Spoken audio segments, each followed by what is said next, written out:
Hello, I chased the weasel round the cobbler's bench. But stuff still happened. So what's up? It's been a very normal go of it for the US government. Let's just take a look at some of the things that are going on around our esteemed administration. We'll start with some aerial acrobatics. Last week, the FAA just randomly announced a 10-day closure of the airspace around El Paso. El Paso, Texas, it's on the border, like the restaurant, and no one knew what the hell was the reasoning for this. Like, it was just a sudden closure. 10 days, no air travel out of El Paso, sorry guys. And then that 10 days ended a few hours later. They were like, psych, so about that 10-day airspace closure, never mind. Why did we do it? The government was asked why. They didn't have a good answer. First, we were told that there was some kind of security threat.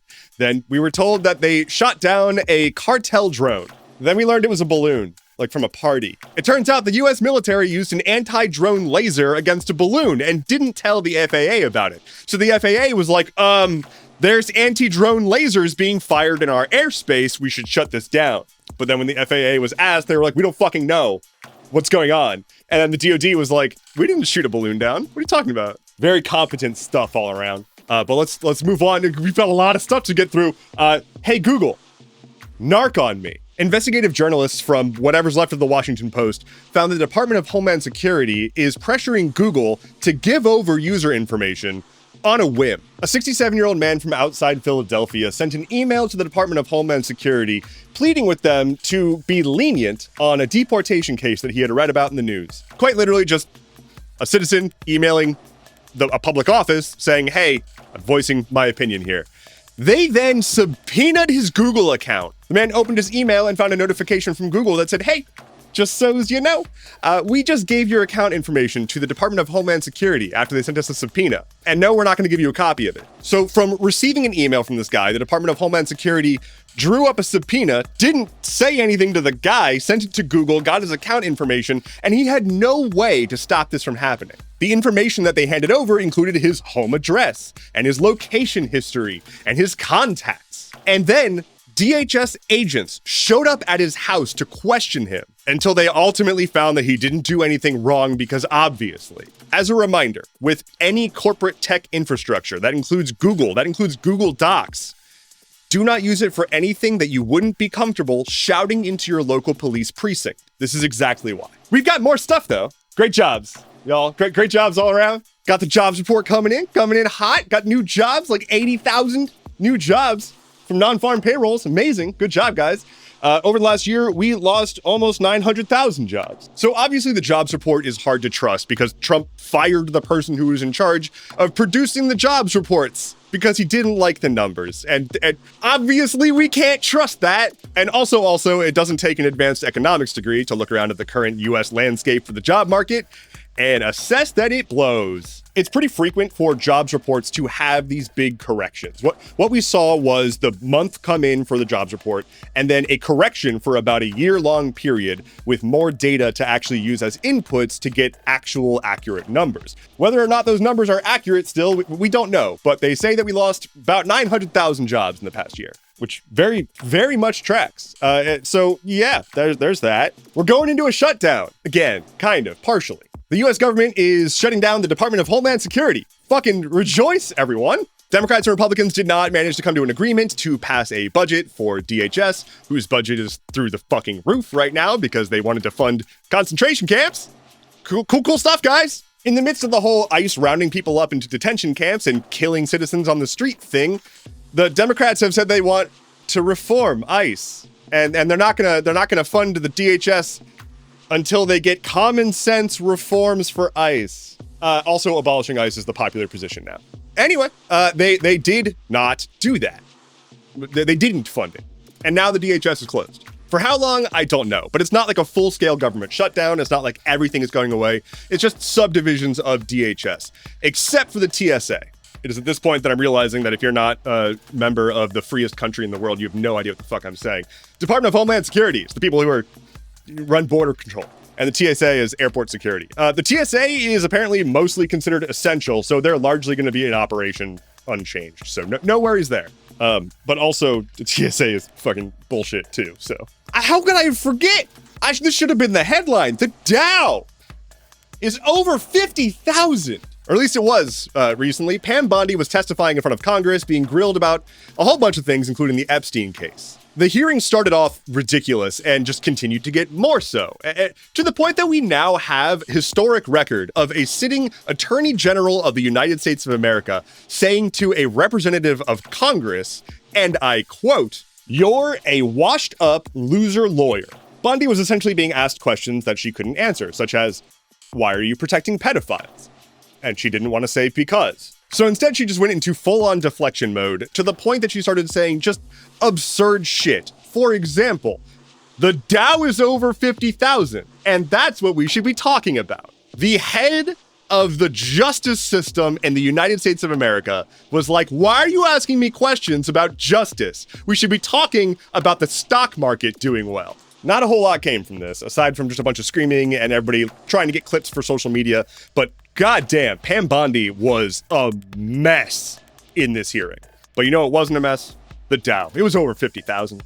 For those who don't know, the Dow is like a common reference point index of the stock market. Finance stuff. We're not done with just this fucking clown car of an administration, because we need to talk about RFK Jr.'s cocaine toilet. Robert F. Kennedy Jr., the somehow head of Health and Human Services in the United States of America, I cannot believe that statement. He went on Theo Von's podcast and said that he's not afraid of germs because he did cocaine off of a toilet seat. I just want to fact check real quick. This is actually the most relatable that RFK has ever been. I'm not a cocaine off the toilet seat kind of guy myself, personally. But I get the energy. I understand it. But here's the thing. That's not the kind of energy that I want from the head of Health and Human Services, overseeing multiple measles outbreaks while advocating against getting the measles vaccine or vaccines. A few health agencies are calling for him to resign. That's not going to happen. But hey, bring back having elected officials not talking about their cocaine usage off of a toilet and then turning around and setting our health policy. We've got more. We're still going. While all of this is going on, over the past 4 weeks, there's been a massive sewage spill in the surrounding area around Washington, D.C., as sewage has been pouring into the C&O Canal and Potomac River. At time of recording, there's been an estimated 240 million gallons of raw sewage that's made its way into the Potomac, and apparently was made worse by a bit of the equipment that they've been using to try to clean everything up, getting destroyed by a huge wad of flushed wipes. Do not flush wipes, especially if they say flushable. They're not. At time of recording, there's not an issue with potable water from municipal systems, but they do say, hey, maybe don't go like swimming in the sewage. And also it smells pretty bad around the sewage, apparently, which I would assume this is an honestly massive ecological disaster, and the cleanup is expected to take basically the rest of the year at least. Last thing for government, and I did cut a few things for time, we're also posturing for war with Iran still, again. Trump has sent a second aircraft carrier to intimidate Iran during talks about nuclear stuff and Israel. The same fucking things that we're always talking to them about and bombing them about. The things that we're always bombing them about, too. There's a lot of rhetoric going around about free Iran and, like, yes, in the context of what the people there want. I don't think it's the United States' job to go in and do regime change in Iran. Again. So that's just a quick summary of some of the quirky little things that our little goobers are up to these days. I don't even know anymore. Let's move on. Hey, if you like what I am doing here, thank you for being here. If you want to help me out, you can head to isupport.dev. There's links to my Patreon, to my Ko-Fi, but also other ways that you can help me out. And as always, commenting, subscribing, sharing, that kind of stuff, it really does help. Thank you so much. Let's move on. Artificial intelligence. Do I get money now? I said the words. You may have heard that there's a few companies out there trying to do AI stuff. They're advertising it a little bit, but I want to talk through the growing trend of these companies talking about their products as if it's some massive threat to humanity and an existential crisis for the world.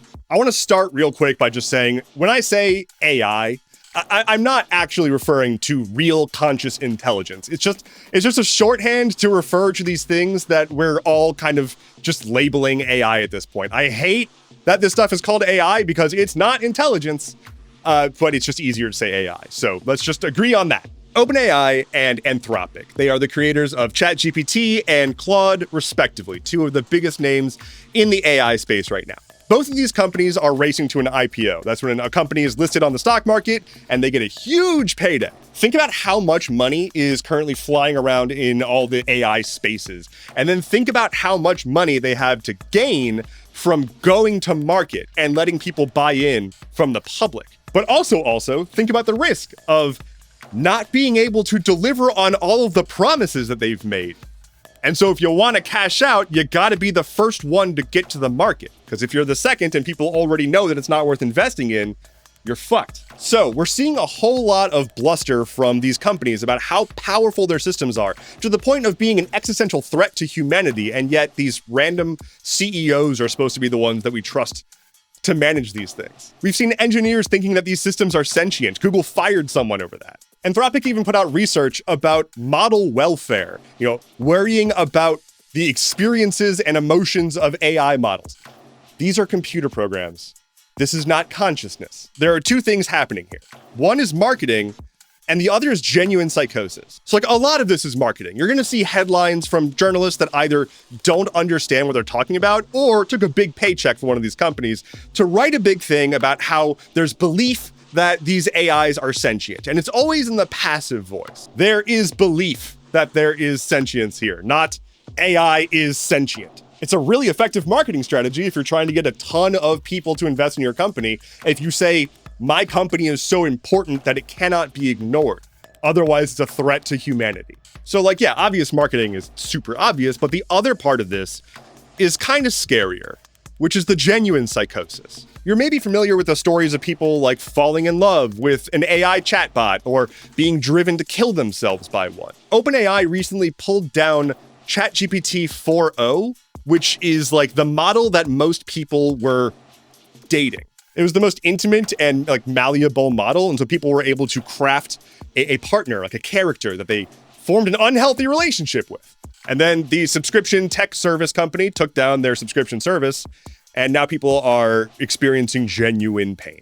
That is a form of psychosis on the user's end. But on the other side, some of these developers truly believe that they are building God. It's a religion to them. It's the next phase of humanity. It's their version of colonizing things. They believe truly that they are building the next evolution of humanity, somewhere between Peter Thiel with uploading our consciousness. And so it's the intersection of marketing and genuinely profiting off people's confusion and psychosis, and that's terrifying and gross. At the end of the day, these are just computer programs. They're just rolling a bunch of dice, taking random numbers, and then checking a big ol' reference sheet and trying to produce output that's somewhat congruent with the input, with a bunch of randomness thrown in. It's a bit more complicated than that, but ultimately, that's basically all that's happening. It's not making decisions based on anything but prior inputs that it's been given to try to follow. Anyway, it's not intelligence. It's just software. Lightning round. Iraqi customs detained a package that they thought might have had ancient historical significance. It turns out that it was a collector's edition of Clair Obscure Expedition 33. Here's the weather. The CEO of Salesforce made a joke about ICE monitoring his employees. His employees were not very happy with that joke. An AI feature update for Notepad on Windows 11 added a massive security vulnerability. Yet again, it seems like omega-3 is very good for you. It now seems like there's a link between omega-3 and a reduced chance of early onset dementia. Mr. Beast acquired a banking app. Mr. Banks. Not content with just staying in the US, North London now has an outbreak of measles with at least 60 children in the area being infected. After 88 years, Gallup will no longer track presidential approval rating. They say this has nothing to do with political pressure from the presidency. And finally for today, it's Britney, bitch, as Britney Spears has sold the license to all of her music for about $200 million. I am also selling the license to all of my music for $200 million, if anyone's interested. That is all I have for you today. Thank you so much for watching. Let me know in the comments below how much you are going to sell the license to all of your music for. My name is Endeavorance. We'll talk again soon. Take care and be well.